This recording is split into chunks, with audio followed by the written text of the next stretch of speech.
finds. I'm here with another 5-minute find for you today. Today I'm talking to Daniel Brown from Myriad at my home group. I am so pumped to have you here today because we're going to talk about real estate. So first off, I really am interested about you guys and kind of what you specialize in and what you do. Kind of give me the lowdown, give me the rundown. Yeah, so we primarily specialize in helping first-time home buyers and then what are called move-up buyers. So those individuals who need to sell their current home in order to buy their next home. Okay. Those are my two favorite transactions to work on. First-time home buyers because they're so excited and just really, there's no expectations and they're just really excited to buy their first home. And so that excitement is very infectious. Very, very cool. And so I think the burning question on a lot of people's minds, what kind of shift do you see or do you expect to see through this COVID-19 situation? I mean, I'm sure it's already changed a little bit, but what do you as a professional expect to see coming up?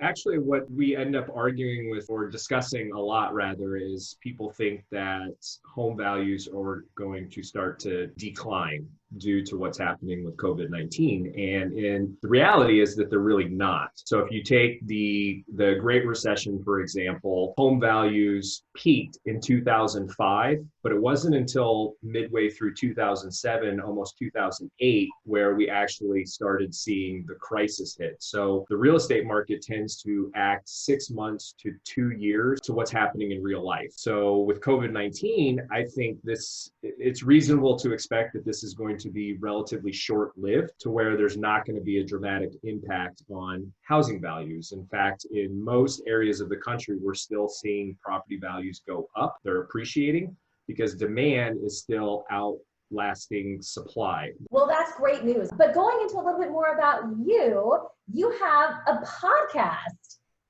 I do. Cool. Tell me a little bit about that. What do you specialize in? What do you talk about? I'm a native to Phoenix. I was born and raised here, and I absolutely love Phoenix. And so the idea behind my podcast is bringing on other small business owners, other people doing really cool things in Phoenix, and just getting their story and their information out to the public, because it's fascinating to hear about what other people are doing in Phoenix. There's so many small business owners, so many entrepreneurs, so many cool people doing cool things that I just want to get them, get their information out, get their story out to the public. Very, very cool. I love that. Where can I listen to your podcast? So it's called Danny Brown Talks Phoenix, and it's on all major podcast platforms. So lastly, as someone who doesn't own a home yet, but would like to someday own a home here in Phoenix, what's one big tip or one big takeaway that you can give to those of us who might be jumping into the housing market? The biggest thing is budget. So make sure, I'm a big believer in having 3 to 6 months worth of survival money set aside. Americans are really bad at saving. And so it's important to have 3 to 6 months because you never know when something's going to happen. Like no one saw COVID-19 coming.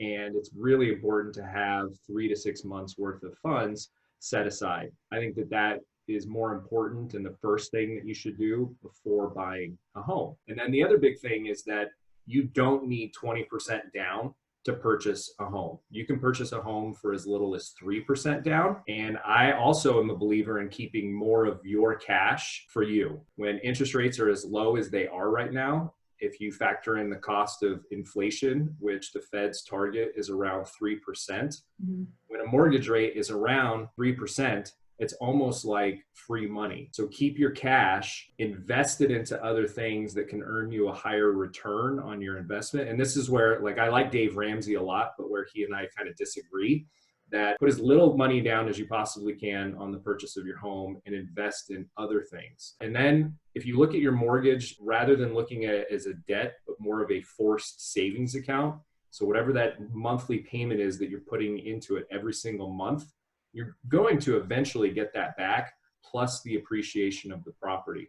So it's not so much a debt as it is, in my opinion, kind of a forced savings account. So that's kind of how I look at home ownership and some of the early steps that you should take if you're looking to buy a home. Wow, that is so helpful. And then before I let you go here, tell me a little bit about where we can find all of your information. Tell me your Instagram handle, all that good stuff. So my company's Instagram handle is Myriad AZ _, and you can read Myriad right back there. It's MYRIAD AZ _.